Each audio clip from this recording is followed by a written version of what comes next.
Hi everybody, I'm taking advantage of my daughter being on a playdate with her dad to post a quick video. This actual video is in response to a question one of the viewers had regarding a video I had, previously about my INFP son and my INTP stepson. So this viewer is interested in understanding the dynamics we have in the family based on those two types and the type of comparisons that come about from our experiences. Again, I am not an MBTI professional on any level. It's speaking to my interest in the MBTI and how it relates to, the family dynamic and the social spectrum in general. So I want to get started by mentioning again, I'm going to use some reference material from this book. This is great. It is The Art of SpeedReading People. I brought it up before, and I will leave the name in the comments section underneath. But first of all, the reason why I wanted to reference it is because I wanted to look at the beginning what the differences are when they come to their preferred secondary, tertiary, and auxiliary functions. So I'm going to be reading some off my notes. But so the INFP, which is my son, is feeling and then intuition, then sensing, then thinking. So the interesting thing, he is an idealist, so he's in that category. The INTP basically just flips the feeling and the thinking. So one goes from primary to auxiliary for either one, but the two in the secondary and tertiary are the same. So I found that interesting because I did find that type of correlations, I guess, with their interactions together. So, I mean, taking a blended family aside, that has its own unique acclimatization, I guess, for the kids. But I did find that they have a lot of unique similarities. So, first of all, they get along incredibly well. It's almost seeing them, it's almost an intuitive thing between the two of them, that they can spend a ton of time together being on their own but in the same room. So although they might be doing things sometimes where they're interacting, most of the time they're just happy just being together. And I mean, even on the same couch, they just need to be together as with another person, but they want to recharge on their own, doing their own things that make them interested and recharge. Both of them are quite introspective, so they have a lot of interesting insights that kind of pop up out of nowhere, and you just wonder what's going on in their head that these type of things come forward. And I'm not sure who out there has these wonderful folks in their lives, but it's one of those things where when that does pop up, you're just wondering, like, wow, where did that come from? And the INTP stepson probably doesn't necessarily have an answer. It's just there.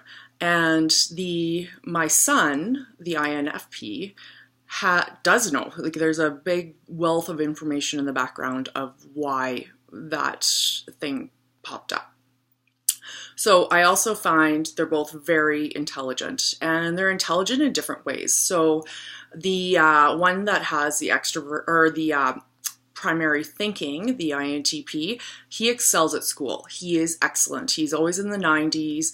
His teachers love him. He does his work very well, and there's never been something where there's questions about his intelligence. My son, the INFP, he also suffers from ADHD. And I shouldn't say suffer, because it's not a suffering so much as recognizing something and finding a way and tools to help him become the best person he can be, and getting those roadblocks out of his way. So what I found, an example of that, is his teachers strongly advised us to look into testing for ADHD. And what was interesting is when we went to the doctor, we're like, he doesn't have ADHD because he can focus on a computer game for hours and hours. And the doctor mentioned that that's a classic example of it. So this is just a segue, but through this, we found out he was indeed diagnosed with ADHD. And when he was diagnosed, at that time, he would say amazingly insightful things, but he could not put his thoughts into words on a piece of paper. And so they mentioned, or he was doing quite poorly in school. He was having issues with being fidgety and interrupting class. And after we went through the diagnosis and then set up a plan for attack of how we're going to manage it, what I find amazing is that a class that he was doing really poorly in, he quietly, and this is classic for this, for my son as an INFP, he just randomly brought up, oh, by the way, I just was number one for my exams for the entire province. So that's pretty impressive, where he doesn't expect a lot of, fame or, grandeur out of this, but he has excelled and he's found a way to make the best version of himself. So I'm super proud of him. That's just an aside as a mother. So what I also find is their quick wit. It is amazing to see how witty they are for their age. They have a wit and character that is quite beyond the scope of their age. And that could be just because of, society now. Kids are more in the loop on a lot of things that we weren't privy to when we were younger, speaking to the 40-somethings out there. But it's amazing because they come out of nowhere with these comments that are just mind-blowing. So, like I said, they need time to have downtime by themselves. They also are both of them are very caring and loving, but they're different in the way that they are caring and loving. So the experience I have is that the INTP is very, very, I guess it would be he's not overt in caring and showing emotion. However, he gives his father a ton of affection. And as I've mentioned before, my husband is an ISFP and he eats that up, which is awesome. My INFP son he's basically the idea where he will, even as a mother, he's going to read you and decide whether or not he's going to open up and be his true self to you. And when he does, it is wonderful. And once you establish that trust, it's huge, and it doesn't waver unless you are not authentic. Their moral compass is so strong that if they smell something that isn't authentic, then either they'll call you out on it or they will shut down and you're not part of their everyday experience. So I'm just going through my notes here quick. What I find too with the INFP is he is more deep. You feel there's more underneath the surface in terms of when he speaks, there's something that is present, that moral piece, that intuitively that's what I feel personally as a mother. The INTP comes across more as what you see is what you get.